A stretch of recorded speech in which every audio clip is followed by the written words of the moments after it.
12. Capitão e prefeito.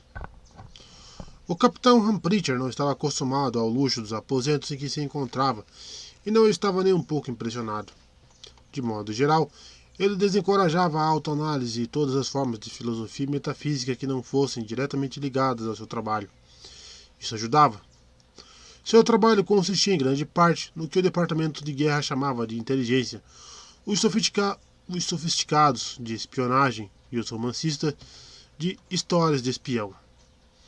E, infelizmente, apesar da propaganda luxuosa da televisão, inteligência, espionagem e histórias de espião são, na melhor das hipóteses, um negócio sórdido de traição rotineira e má-fé.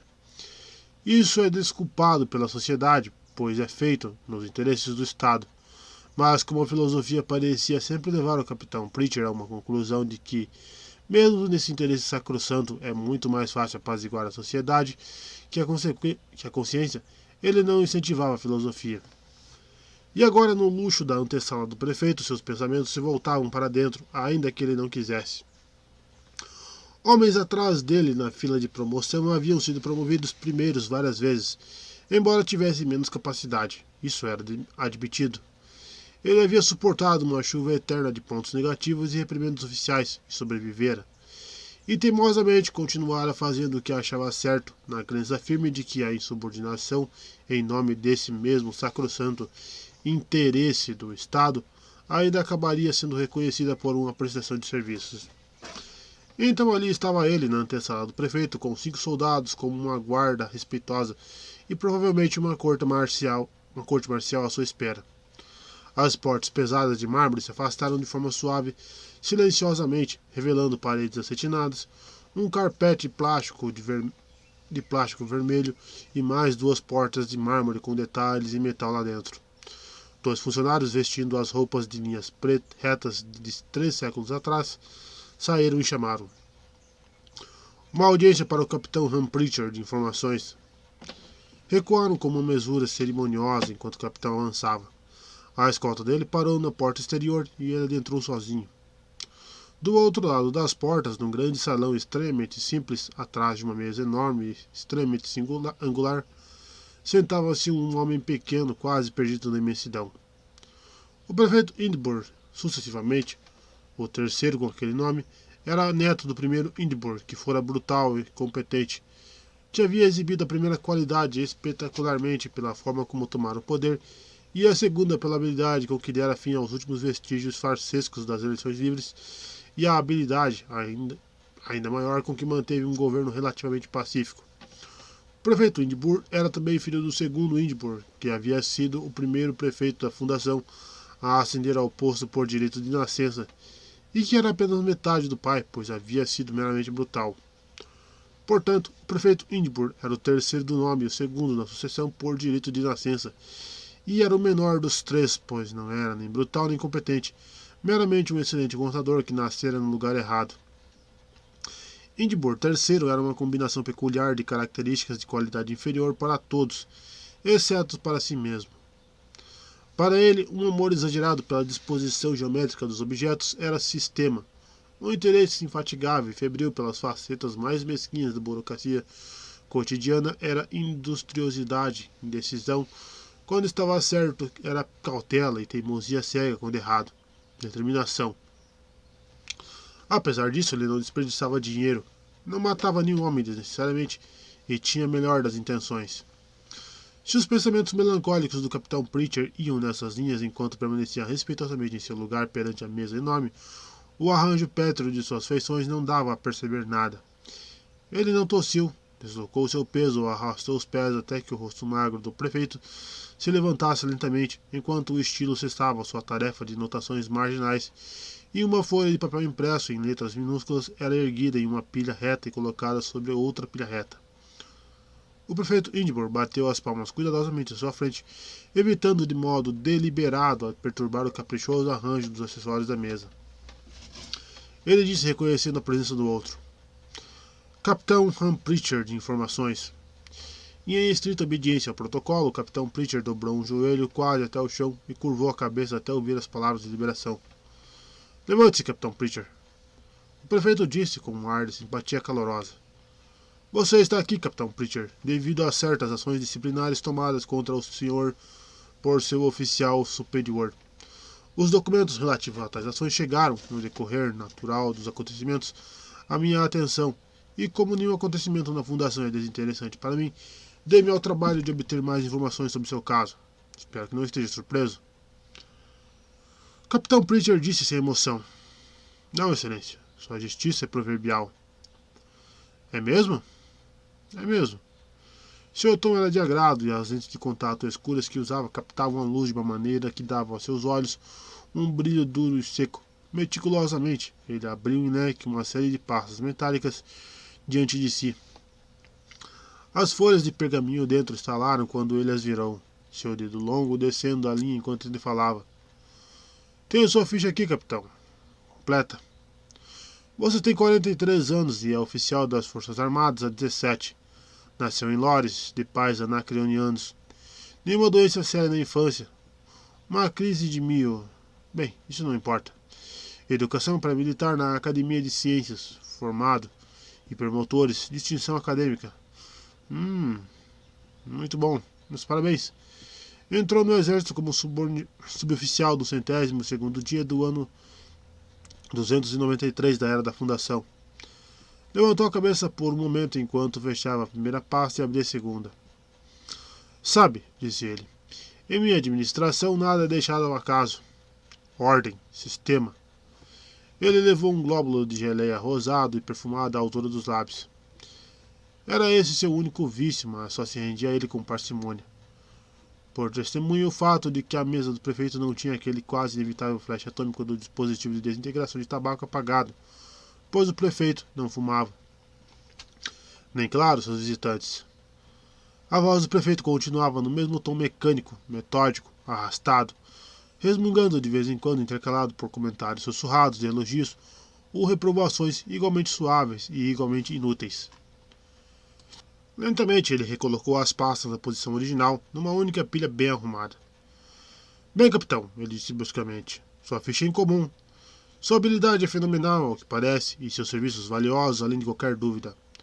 Notei que foi ferido na linha de frente 2 vezes e que recebeu a ordem do mérito por bravura, além do chamado do dever. Esses fatos não devem ser postos de lado assim de qualquer maneira. O rosto sem expressão do capitão Pritchard não se suavizou. Ele permanecia ereto e duro. O protocolo exigia que um súdito que recebesse a honra de uma audiência com o prefeito não pudesse se sentar. Uma questão talvez necessariamente reforçada pelo fato de que só existia uma cadeira na sala, a que o prefeito estava usando. Além disso, o protocolo exigia que nada fosse dito além do necessário para se responder a uma pergunta direta. Os olhos do prefeito desceram com dureza sobre o soldado e sua voz assumiu um tom mais sério e pesado. Entretanto, você não é promovido há 10 anos e seus superiores relatam frequentemente a teimosia inflexível de seu caráter. Você é descrito como sendo cronicamente insubordinado, incapaz de manter uma atitude correta com relação a oficiais superiores, aparentemente sem o menor interesse de evitar flexão com seus colegas e um encrenqueiro incorrigível, além de tudo. Como explica isso, capitão? Excelência, eu faço o que me parece certo. Meus atos em benefício do Estado e meus ferimentos por essa causa são um testemunho de que o que me parece certo também é do interesse do Estado. Uma declaração de soldado, capitão, mas uma doutrina perigosa. Falaremos mais sobre isso depois. Especificamente, você foi acusado de recusar uma missão 3 vezes, em face de ordens assinadas por meus representantes legais. O que tem a dizer em relação a isso? Excelência, a missão não tem significado em um momento crítico, quando questões de importância fundamental estão sendo ignoradas. Ah, e quem lhe diz que essas questões das quais você fala são de importância fundamental e, se são, quem lhe diz que estão sendo ignoradas? Excelência, essas coisas são bastante evidentes para mim. Minha experiência e meu conhecimento dos acontecimentos, cujo valor meus superiores não negam, torna isso claro. Mas, meu bom capitão, você está cego para o fato de que, arrogando-se o direito de determinar a política da inteligência, usurpa as tarefas de seu superior? Excelência, meu dever é, em primeiro lugar, para com o Estado e não para com o meu superior. Falacioso, pois seu superior tem o superior dele, e esse superior sou eu, e eu sou o Estado. Mas vamos, você não terá motivos para reclamar dessa minha justiça que se diz ser proverbial. Diga com suas próprias palavras a natureza dessa quebra disciplinar que provocou tudo isso.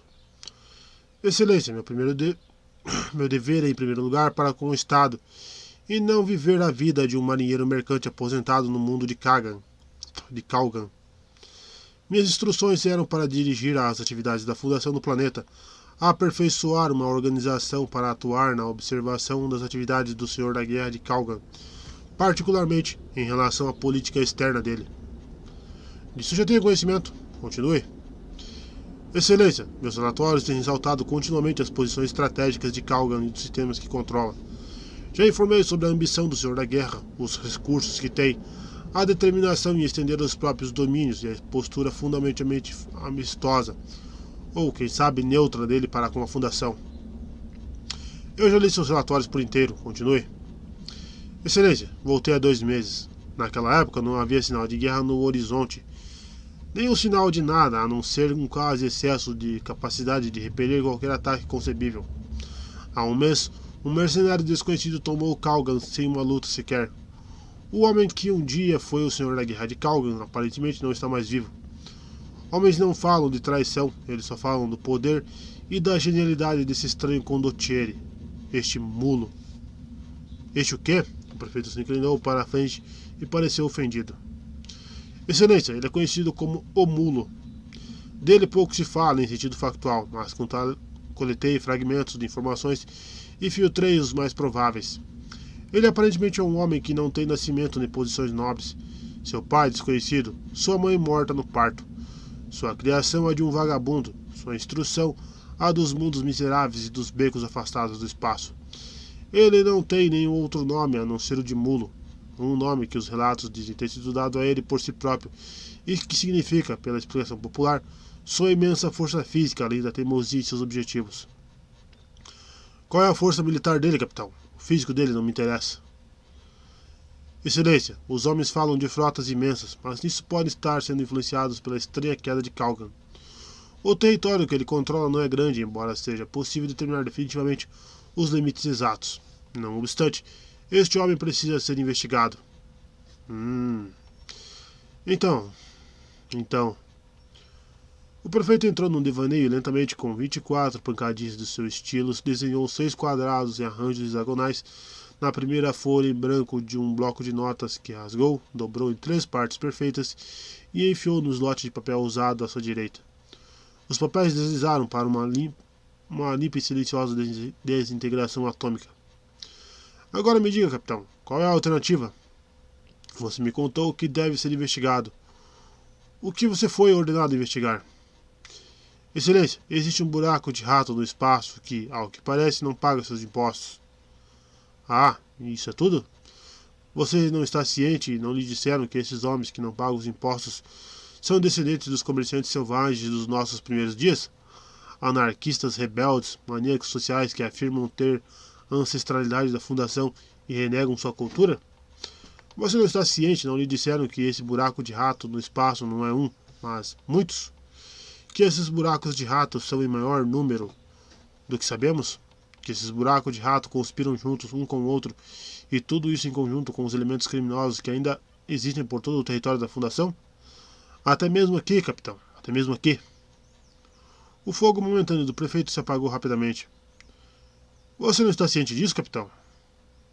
Excelência, tudo isso me foi dito. Mas, como um servo do Estado, devo servir fielmente.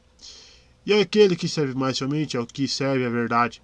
Sejam quais forem as implicações políticas dessa escola dos antigos comerciantes, os senhores da guerra que herdaram os fragmentos do antigo império têm o poder. Os comerciantes não têm armas nem recursos, eles não têm sequer unidade.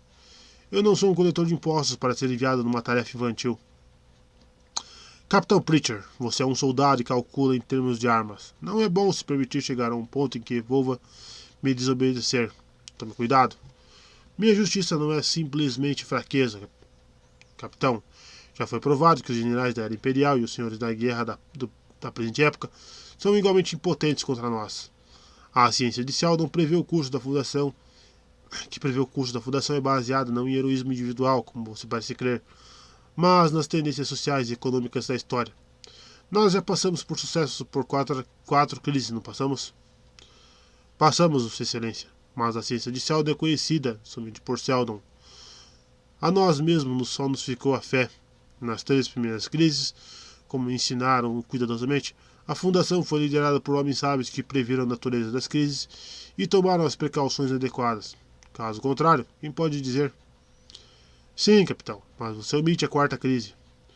Vamos, capitão, não tivemos liderança digna do nome então, e enfrentamos o oponente mais inteligente, o exército mais bem armado, a força mais forte de todas.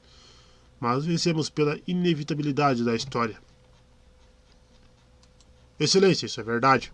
Mas essa história que o senhor mesmo menciona só se tornou inevitável depois que lutamos desesperadamente por mais de um ano.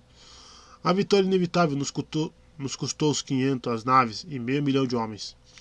Excelência, o plano de Seldon ajuda a quem se ajuda. O prefeito Indibor franziu a testa e ficou subitamente cansado de sua paciente exposição. Ocorreu-lhe que havia uma falácia na condescendência, já que ela estava sendo confundida com uma permissão para discutir eternamente. Criar polêmica.